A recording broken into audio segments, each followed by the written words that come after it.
අපි නම් මේ වීඩියෝ එකෙන් බලමු 2024 ඕ ලෙවල් විභාගයට ආපු රචනා ප්‍රශ්න පත්‍රයේ 6 වෙනි ගාන සාකච්ඡා කරමු අද අපි. හරි. දැන් මේක ඇවිල්ලා fx වගුව. ඒ කියන්නේ මධ්‍යයන්‍ය ඇසුරෙන් අහන ප්‍රශ්නයක්. දැන් මේක අපිට පුළුවන් fx වගුවෙන් උත්තර දෙන්නත් පුළුවන් fd වගුවෙන් උත්තර දෙන්නත් පුළුවන්. අපි බලමු මොකද්ද මේ අවුරුද්දේ ඇවිල්ලා තියෙන ගාන කියලා.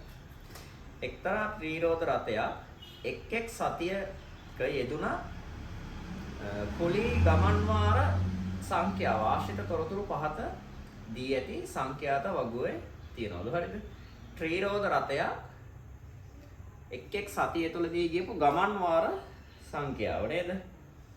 හරි, ගමන් වාර සංඛ්‍යාවයි ඒකට අදාළ සති ගානයි තියෙන්නේ. හරි.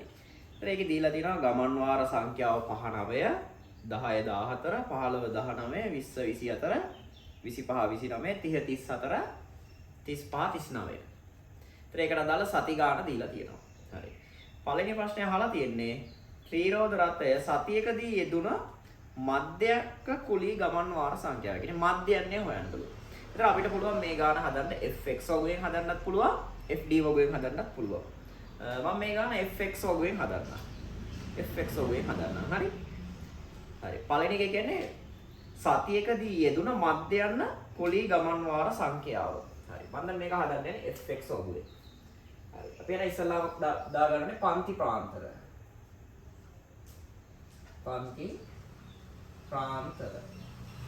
හරි, පන්ති ප්‍රාන්තර දීලා තියෙනවා 5 9 10 14 15 19 20 24 25 29 30 34 35 39. ඔන්න විදිහට පන්ති ප්‍රාන්තර එක දීලා තියෙන්නේ. කියන්නේ කුලී ගමන් වාර සංඛ්‍යාව. හරි? ගමන් වාර සංඛ්‍යාව. දැන් මම මේ ගාන හදන්නේ මධ්‍යයන්‍ය හොයන්න යන්නේ fx වගුවෙන්. හරි? ඒතර fx වගුවෙන්. හරි. පළවෙනි ටික හරි. පන්ති ප්‍රාන්තර සංඛ්‍යාව ටික දාගත්තා. හරි. ඊළඟට එන්නේ මධ්‍යයගය. අපි කියනවා මේකට x තීරුව කියලා. මධ්‍යයගයට කියන්නේ x තීරුව.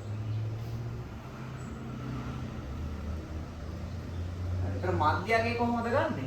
මේ පන්ති ප්‍රාන්තරවල මේ ඉලක්කම් දෙක එකතු කරලා දෙකට බෙදනවා. 5යි 19. එකතු කරාම 14යි. දෙකට බෙදුවාම 7යි. 10යි 14යි. එකතු කරාම 24යි. 24 දෙකට බෙදුවාම 12යි. 15යි 19. එකතු කරා දෙකට බෙදුවා 17යි.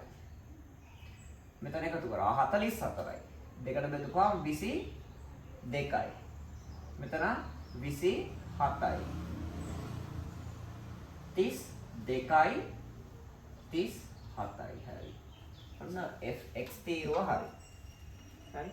ඊළඟට දාගන්න සංඛ්‍යාත. දැන් මේක ඇටියට සති ගණන. සති සංඛ්‍යාව. කියන්නේ සංඛ්‍යාත තීරුව. අපි කියන f තීරුව සංඛ්‍යාත. හරි. ඒතර මේකේ දීලා තියෙනවා සති 1යි, සති 3යි, සති 4යි, සති 6යි, සති 5යි, සති 7යි, සති 4යි. හරි. සංඛ්‍යාත තීරුව හරි. හරි. අවසාන තීරුව fx තීරුව. fx තීරුව. හරි. fx තීරුව. හරි. f වලගේ x වලින් ගුණ කරනවා. 7ක් 1 7යි. 12ක් 3 36යි. 17ක් 4 17 ඒවා 4ක් 68යි.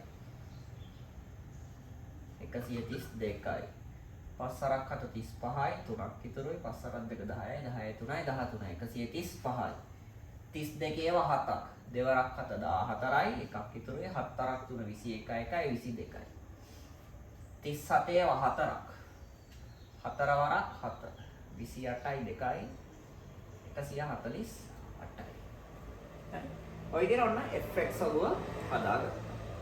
ඊට පස්සේ මේ අපි මේකේ ගන්න මේ f තීරුවේ එකතුව. Sigma f. සිග්මා fx තීරුවේ එකතුව. Sigma fx. හරි. මේ අගයන් ටික හොයන්න. හොයලා අපි මෙතන එකතුව ගන්න ඕනේ. සංඛ්‍යාතවල එකතුව sigma f. sigma f කියන්නේ සංඛ්‍යාතවල එකතුව. sigma fx. ඒ කියන්නේ මේ fx තීරුවේ එකතුව. fx තීරුවේ එකතුව මෙතනට ඕනේ. හරි. හරි. එහෙනම් ඒ විදිහට ඉස්සලා වගුව හදාගමු.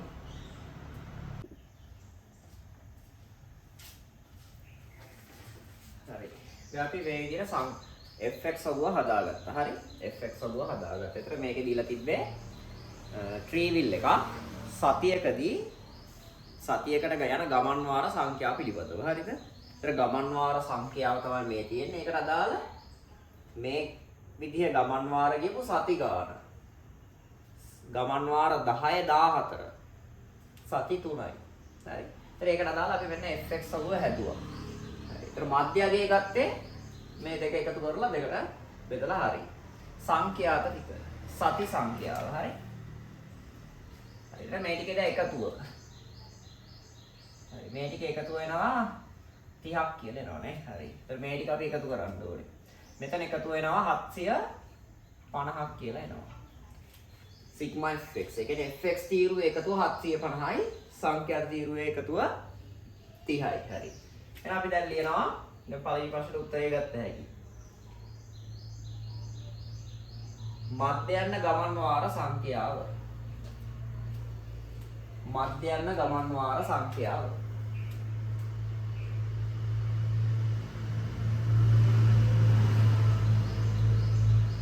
ගමන් වාර සංඛ්‍යාව. ඒතර මධ්‍යයන්නේ නෙහවන්න ඕනේ. ඒතර මධ්‍යයන් අපි හොයන්න නම් sigma fx බෙදීම sigma f. හරි. the sigma fx වලගේ මෙතන අපි අරන් තියනවා කීයද? 750යි. sigma f වලගේ අරන් තියනවා කීයද? 30යි. හරි. බිඳුවට බිඳුව කැපුවා 75 බෙදීම 3 25යි.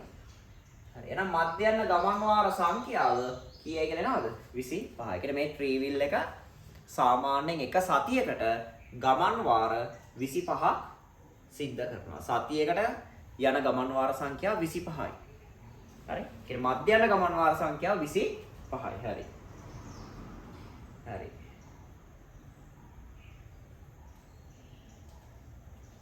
එහෙනම් අපි බලමු දෙවෙනි ප්‍රශ්නේ මොකක්ද කියලා. ත්‍රිරෝධ රථය රියදුරන්ට සති 52කදී සමස්ත වශයෙන් කුලී ගමන් වාර කීයක් අපේක්ෂා කළ හැකිද? හරි. දැන් අපි හොයාගත්තා එක සතියකට මෙයා ගමන් වාර කීයක් සිද්ධ කරනවද? ගමන් වාර 25යි. හරි. එහෙනම් අපෙන් අහනවා එක සතියකට යන ගමන් වාර ගාන දන්නවා. දැන් සතියකට යන ගමන් වාර ගාන දන්නවා. හරි. 25යිනේ. එහෙනම් ඒ විදිහේ සති 52කදී යන ගමන් වාර සංඛ්‍යාව කීයක් වෙන්න පුළුවන්ද කියලා අහනවා දෙවෙනි ප්‍රශ්නේ. එහෙනම් ලියනවා සති 52කදී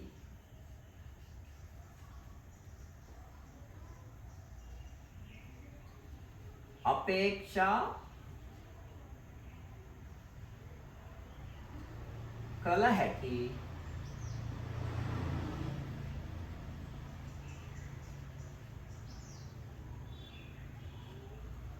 සංඛ්‍යාව සති 52කදී යන ගමන් වාර සංඛ්‍යාව අහන්නේ.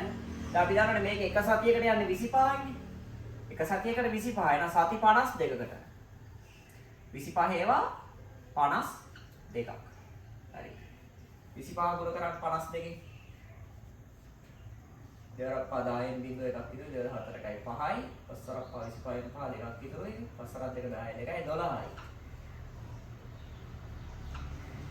උත්තරේ එනවා 1300යි. සති 52කදී එහෙනම් ඒ අපිට අපේක්ෂා කරන්න පුළුවන් ගමන් වාර කීයක්ද? ගමන් වාර 1300ක්. හරි. ඒ තමයි දෙවෙනි ප්‍රශ්නේ. අර පළවෙනි එකේ අහලා තිබෙන්නේ මේ fx වගුව හදහලා සතියකට යන ගමන් වාර මධ්‍යයන් ගමන් වාර සංඛ්‍යාව හොයන්න. හරි. ඒක හැදුවා. ඊට පස්සේ ඒ ඇසුරෙන් අහනවා සති 52කදී කොච්චර එන ගමන් වාර සංඛ්‍යාවක් අපේක්ෂා කරන්න පුළුවන්ද? එහෙනම් ගමන් වාර සංඛ්‍යාව 1300යි. හරි.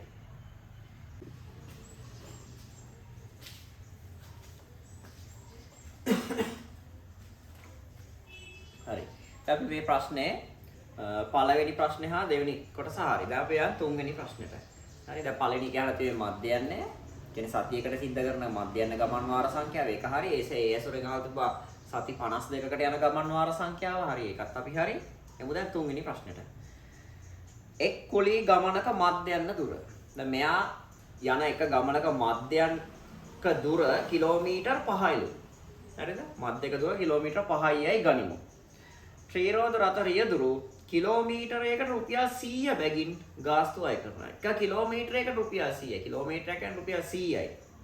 බැගින් ගාස්තු අය කළේ නම් ඔහුගේ සති 4ක ආදායම කොපමණ වේදයි අපේක්ෂා කළ හැකිද? කොපමණ ආදායමක් මෙයා ගන්නවද කියලා අහනවා. අපි ඒක නම් මෙතන හදමු. තුන්වෙනි එක. හරි. දැන් මෙයා අපි දන්නවා ගමන් වාර 25ක් සිද්ධ කරනවා. සතියකට ගමන් වාර 25යි. හරි. එක සතියකට ගමන් වාර 25යිනේ. ගමන් වාර 25යි. ගමන් වාර 25යි. ඒතර ඒ වගේ සති 4ක්. එහෙනම් සති 4කට මෙයා සිද්ධ කරන ගමන් වාර ගාන ගමන් වාර 100ක්. සති 4කට ගමන් වාර 100යි. හරිද? එතන එක ගමන් වාරයකදී යන දුර කිලෝමීටර් 5යි. එහෙනම් මේ ගමන් වාර 100ට එයා කිලෝමීටර් 500ක් දුර යනවා නේද? සතියකට ගමන් වාර 25යි. හරි සතියකට ගමන් වාර 25යි. ඒතර ඒ වගේ සති 4ක්. ඒතර සති 4ට ගමන් වාර 100යි. හරි. ඒතර එක ගමන් වාරයකදී කිලෝමීටර් 5යිනේ. එහෙනම් ගමන් වාර 100ට කිලෝමීටර් 500යි. කිලෝමීටර් 500යි. ඒතර එක කිලෝමීටරයකට රුපියල් 100ක් අය කරනවා. කිලෝමීටරයකට රුපියල් 100යි. එහෙනම් මෙයාගේ ආදායම කිලෝමීටරයකට රුපියල් 100යිනේ. ඒතර ඒ වගේ ගමන් වාර 500ක්. එහෙනම් මෙයාගේ ආදායම රුපියල්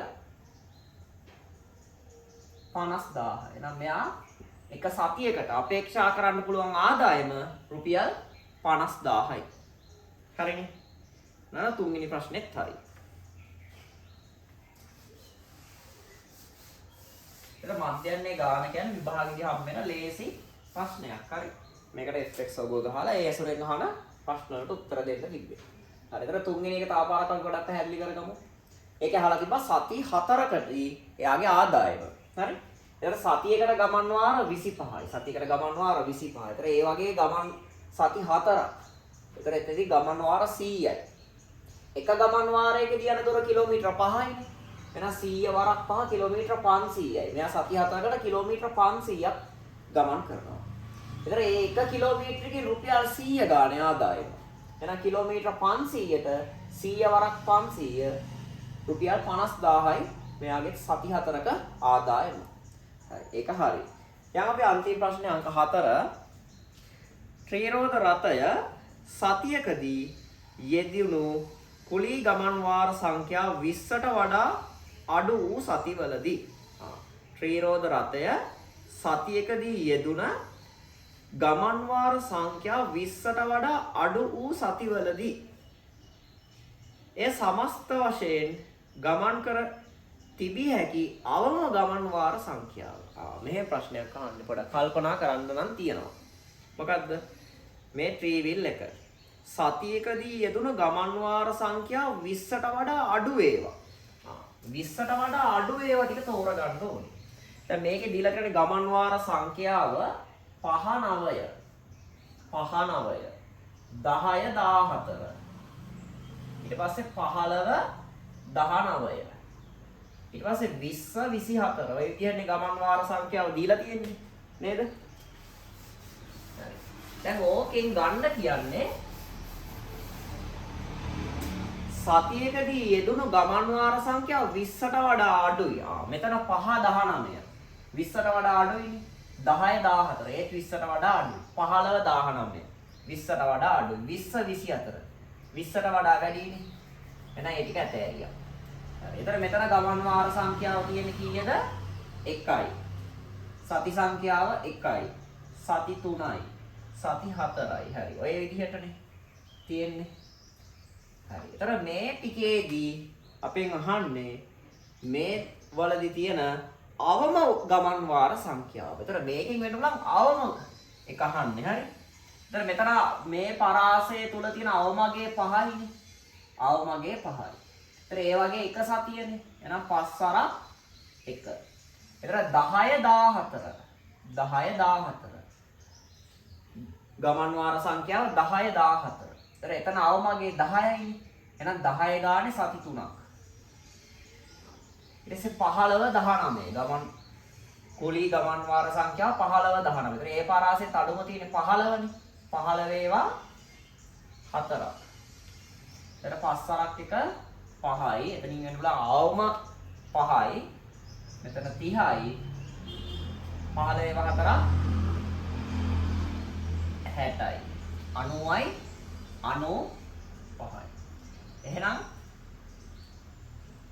සමස්ත වශයෙන් ගමන් කර තිබිය හැකි අවම ගමන් වාර සංඛ්‍යාව කීයද? 95යි. හරි. මේ තමයි 4 වෙනි එකට උත්තරේ. හරිද? ඒතර ඒකත් ලේසි ගානක් 6 වෙනි ගාන මධ්‍යයන්නේ ඇසුරෙන් අහන ප්‍රශ්නේ. ඉතින් මේකත් මේ 2024 විභාගයට ඇවිල්ලා තිබ්බ 6 වෙනි ගාන අපි ඒක සාකච්ඡා කරා. එහෙනම් මේක අපි ඊළඟ ගාන ඊළඟ වීඩියෝ එකේදී හම්බෙමු. එහෙනම් අදට වැඩේ අවසන්.